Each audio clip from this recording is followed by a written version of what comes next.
Эпидситуация в целом по республике стабильная, налажена работа с общей лечебной сетью, но главное достижение ингушских фтизиатров – это повышение выявляемости туберкулеза на ранних стадиях его развития. С таких слов начинает выступление заместитель главного врача по диспансерной работе Мадина Лалахоева. Вместе с тем, в рамках специальной программы медики сократили в несколько раз показатель смертности в регионе. Туда ходит очень много мероприятий.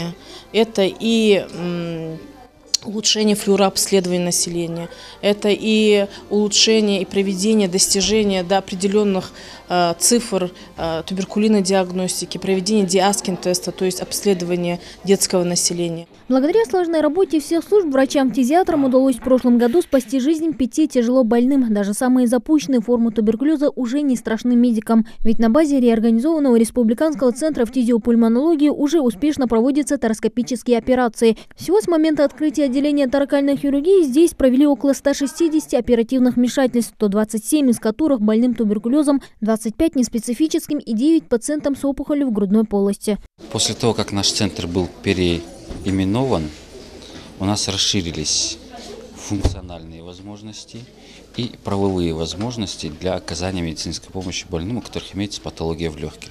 Доклады выступающих с интересом слушают министр здравоохранения и советник главы Ингушетии. После нескольких дополнительных вопросов Зураб Маршан определил цели и наметил задачи на будущее, стоящие перед ингушскими фтизиатрами. Медикам, по его словам, необходимо больше внимания уделять выездам в города и районы республики не только в рамках диспансеризации, но и в профилактических целях.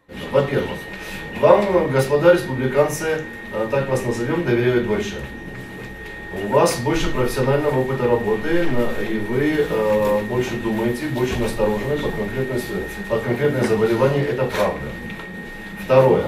Авторитет лечебного учреждения района, куда вы приезжаете, автоматически растет, потому что население понимает, что о них заботятся.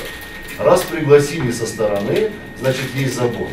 Руководитель Минздрава республики в свою очередь отметила, что наращивание туберкулезной службы, дополнительное оснащение центра диагностическим оборудованием и реактивами, а также подготовка квалифицированных кадров в совокупности дало положительные результаты в самые кратчайшие сроки.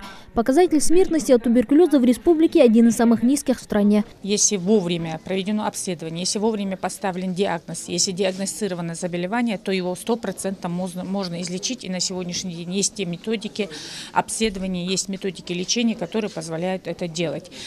И надо сказать, что весь арсенал, необходимый в этой службе для работы с пациентами в Республике Ингушетия есть. На конференции также рассказали о запущенных формах этого заболевания, в частности, среди детского населения. В рамках Дня борьбы с туберкулезом Зураб Маршан и Мариам Арабханова поздравили отличившихся сотрудников Центра фтизиопульмонологии.